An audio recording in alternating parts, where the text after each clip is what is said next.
Chers frères et sœurs, si nous devons donner un titre à ce passage, l'on pourrait donner comme titre « Des préjugés à l'ouverture ».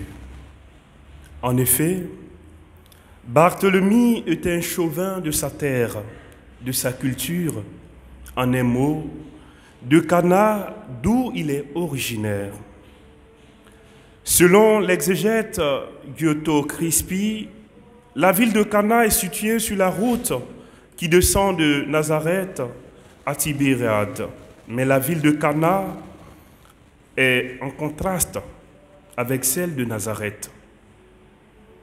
Tandis que Cana était une ville facile d'accès et plus développée, la ville de Nazareth, quant à elle, est petite, mais aussi très difficile à accéder, car située dans les montagnes. Alors, pour Barthélemy, si le Christ doit naître dans un autre lieu que l'endroit indiqué dans la Torah, c'est autre que Nazareth. Aussi, Nazareth était considéré par les docteurs de la loi comme un endroit où il ne sortait point de prophète, confère Jean 7, les versets 50. D'où la réponse ironique à Philippe. De Nazareth, peut-il sortir quelque chose de bon? Pourtant, Philippe pensait que rejoindre Nathanaël ou Barthélemy dans la Torah pouvait vite l'aider à accepter Jésus comme le Messie. Mais c'était peine perdue. Il faut une autre méthode, autre que celle des connaissances de la Torah que Nathanaël a déjà dans sa mémoire.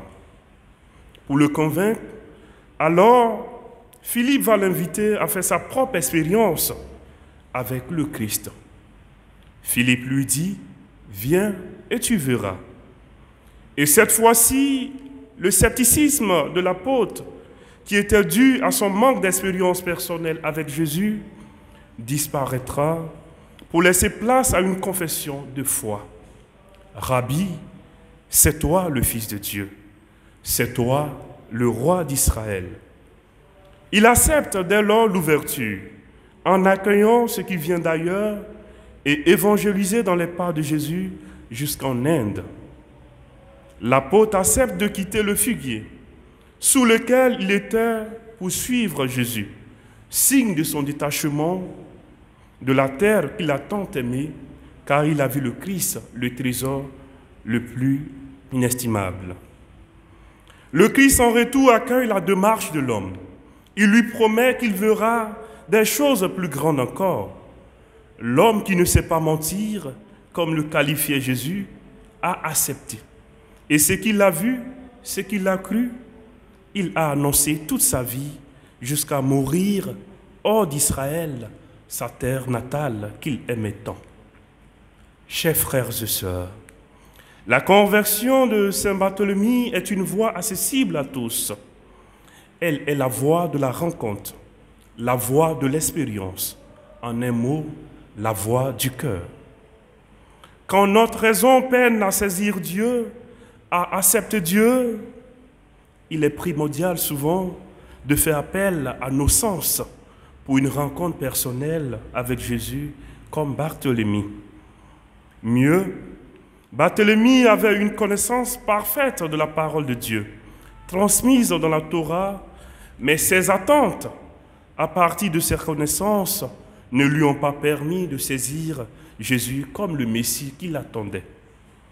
Il a fallu une ouverture d'esprit et une expérience pour arriver à une confession de foi authentique. Comme Nathanaël, osons faire le pas aujourd'hui vers une rencontre personnelle avec le Christ et accepter surtout que Dieu a le pouvoir de répondre à nos attentes à travers une autre voie que celle que nous connaissions.